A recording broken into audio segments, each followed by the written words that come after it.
Today, I'm covering everything you need to know and only what you need to know about punctuation on the digital SAT. Be sure to stay with me to the end because the content is cumulative and it gets progressively more important. My name's John. I'm a perfect scorer on the SAT writing section, two-time Ivy League grad, and one of America's highest rated tutors.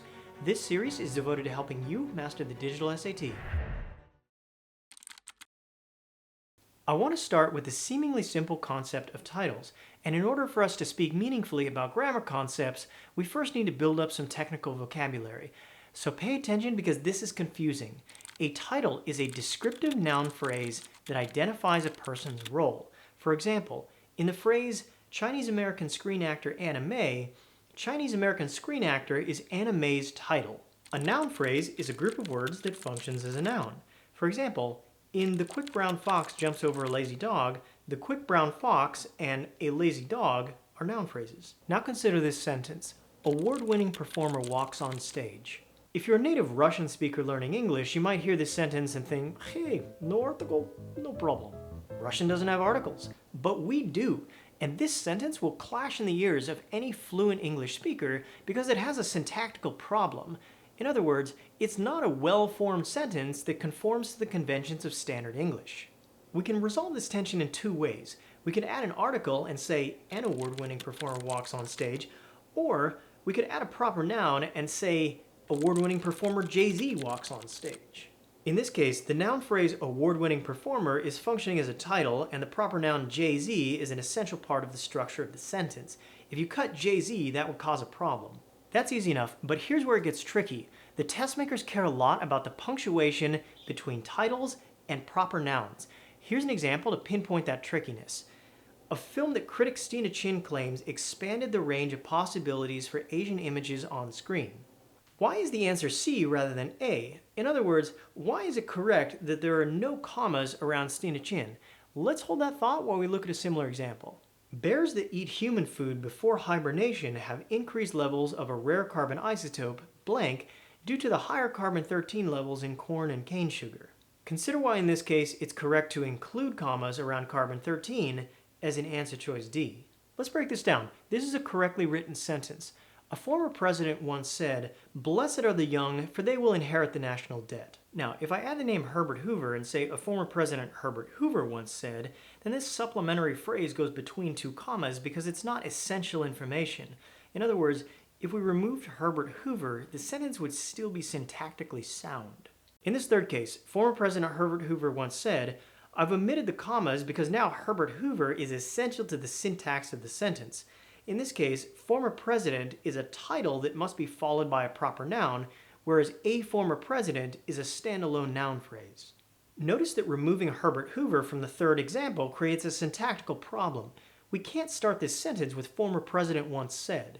It would also be incorrect to place commas around Herbert Hoover, as in this last case, because doing so would imply that the phrase is not essential when it is. If we shift back to the carbon-13 example, now we see that a rare carbon isotope is a standalone noun phrase rather than a title, which makes the commas necessary. If we removed that A, then the commas would be incorrect. In our first example, film critic is a title, which makes the name Stina Chin a syntactically essential part of this sentence, so there should be no commas implying that the name is optional. I should also note that no comma should be placed before the quotation because it's integrated into the structure of the sentence. Before we move on from this question though, I slipped in the term supplementary phrase a minute ago, and that's a non-essential group of words that provides additional information. This is a central concept on the digital SAT, particularly with regards to the punctuation around the supplementary phrase. The first problem we looked at contains a lovely example of a supplementary phrase embedded within a sentence. In 1937, Chinese-American screen actor Anna May Wong, who had portrayed numerous villains and secondary characters but never a heroine, finally got a starring role in Paramount Pictures' Daughter of Shanghai. Notice that the phrase is bookended by commas and that the sentence would still flow nicely without the highlighted portion. Here's a tougher case though. Pause the video and give this one a try. In 1986, conceptual artist Sophie Kalla asked 23 people, all of whom had been born without sight, to describe their image of beauty in rich detail. Kalla paired excerpts of these conversations with photographs, both of interviewees and the items they blank, to powerful effect in her exhibition, The Blind. If you're like most of my students, there's one symbol on this page that strikes fear in your heart, the M dash. It's a little known fact that English actually contains 3 different dashes. Let's take a minute to get clear on that. The smallest dash, a hyphen, is used to join words, and the mid-length dash, the end dash, is used between numbers. You won't be tested on hyphens or end dashes. I only include these to dispel some of the mystery surrounding em dashes. These are the ones you need to worry about on the digital SAT. Unfortunately, the definition only adds to their mystery, a sign that can function as a comma, colon, or semicolon. A reasonable question at this point would be, why would I ever need this symbol that doesn't even appear on a keyboard when I could just use the other punctuation? And the answer is, you don't. The em dash is never necessary, but it can be used to add emphasis or to add a higher organizing level to a sentence. Now, let me show you what I mean by a higher organizing level, because this is important. We see in green that the passage is beginning a supplementary phrase with an em dash, and the golden rule for supplementary phrases is that whatever punctuation you start with, you must end with. So we know that the correct answer will either be C or B. The question now is whether the phrase "from hair to grass to sculptures" belongs inside the em dash or outside. Upon closer inspection, hair, grass, and sculptures are examples of items the interviewees describe, not examples of photographs. The answer then must be B. What we have here is a nested set of supplementary phrases. From hair to grass to sculptures is a supplementary element within the supplementary phrase marked by the em dashes. That's what I mean when I say the em dash offers a higher organizing level. You may also notice that there's a second symbol on this page that tends to provoke anxiety, the colon. Take a moment to try this one. You may have some intuition about an answer choice that just feels right, but if you want to walk into the SAT confident that you won't miss a writing question, then you need to get analytical with these grammar rules. There's a new syntactical structure here for us to add to our arsenal, the participial phrase. A participial phrase is a group of words that includes a participle. For example, Zara climbs the hill, watching for birds with every step. Here, watching for birds with every step is the participial phrase. On the SAT, we're primarily going to see present participles, which are just verbs ending in ing. Let's also take a minute to talk about what a phrase is. A phrase is a group of words that functions as a part of speech but doesn't contain both a subject and a verb. For example, the butterfly's wings is a phrase. So when we say participial phrase, that's just a fragment of a sentence containing a participle that adds some additional information. A participial phrase is not an independent clause which can stand on its own as a sentence, so we can rule out answer choice D. While a clause is simply a string of words that contains both a subject and a verb, an independent clause, or a main clause as the College Board calls it, can stand on its own as a complete sentence. Let's look at C. If a semicolon is not used to add a higher organizing level to a sentence in a complex list, then it must separate two independent clauses. But again, a participial phrase is not an independent clause, so C is out too. A colon also lacks the grammatical authority to introduce a participial phrase. The College Board apparently cares a lot about this, so you should too. The answer then must be A. So if a colon doesn't work here, might it work here? Pause the video for a minute to try this one.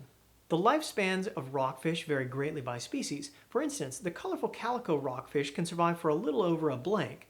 The rough-eye rockfish boasts a maximum lifespan of about 2 centuries. This example is similar but allows us to introduce the last syntactical structure to our toolkit, the subordinate clause. A subordinate clause is a group of words with a subject and a predicate that cannot stand alone as a sentence because it also contains a subordinating conjunction. For example, in the sentence Zara climbs a hill while Billy stays home is a subordinate clause. An important distinction to make here is that a subordinate clause is not an independent clause, even though it contains a clause. Billy stays home is a clause, and the subordinating conjunction while subordinates the clause Billy stays home to the independent clause Zara climbs the hill. The comma in this case is optional. Sources vary as to exactly which words belong on the list of subordinating conjunctions, but there is a consensus that it's a long list. I don't expect you to memorize it. Instead, ask yourself, would this clause make sense as a standalone sentence? If not, then it's not an independent clause. Bringing it back to our rockfish example, the highlighted portion is a subordinate clause because of the word while, which means that the period and the semicolon are out right off the bat. What's less obvious, though, is whether a colon can introduce a subordinate clause. And it can't. According to the College Board, a colon can't be used to join a main clause and a subordinate clause. It's worth noting again that no punctuation is strictly necessary to separate an independent clause from a subordinate clause when the independent clause comes first. but the comma is the only punctuation mark of these four options that can be placed in this position. I may have duped you twice into thinking that the correct answer would include a colon, but maybe in this next example, the colon will be correct. Maybe. Let's talk about giant cargo ships getting stuck in canals. Pause the video and try this one. On March 23, 2021, a gust of wind wreaked havoc on global trade. Ever Given, an international shipping container vessel, became lodged in Egypt's Suez Canal, a major shipping route between Europe and Asia. The vessel took 6 days to blank. It's as heavy as 2,000 blue whales when fully loaded. Let's throw out D because it results in a run-on sentence. While it's tempting to rule out A because it lacks that first comma, that comma is technically optional. I prefer the comma there, but that's just one writer's preference. It's not strictly necessary to place a comma between an independent clause and a supplementary phrase. The College Board would be in trouble if that were the only difference between a correct answer and an incorrect answer. Fortunately, there's not actually any ambiguity here. This leads us to the single most important grammatical concept on the digital SAT, the comma splice. A comma splice is a grammatical error that occurs when a comma joins two independent clauses without a coordinating conjunction. For example, it would be incorrect to write, "It's raining, I forgot my umbrella." The correct version is, "It's raining, but I forgot my umbrella." A coordinating conjunction is a word that avoids a comma splice by connecting two independent clauses of equal rank, and there are exactly 7 of them. For, and, nor, but, or, yet, so. The acronym of choice to remember these is fanboys. It's difficult to overstate the importance of comma splices on the SAT. This is one of these few black and white, indisputable grammar rules that makes it an old standard for the test makers. Understanding comma splices will also save you a lot of time on this exam. We can go ahead and rule out A and C because they both create comma splices. So does a colon have the authority to link two independent clauses? Yes, it does. What comes before a colon must be an independent clause, but what comes after the colon can be a quotation, a list, a noun phrase, or an independent clause, just not a subordinate clause or a participial phrase. This provokes the question of why we would choose a colon over a semicolon if they can both link independent clauses. Here's what the College Board has to say about that. The semicolon's effect is a little different from that of a colon because the semicolon suggests that the two sentences so connected carry equal weight, whereas the colon implies that what follows the punctuation mark is subordinate to the statement made before the colon.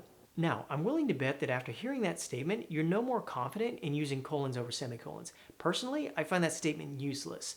To read between the lines here, though, colons and semicolons have an overlapping grammatical function, but their difference in meaning is so small that the test makers would never force you to choose between a semicolon and a colon in a case like this.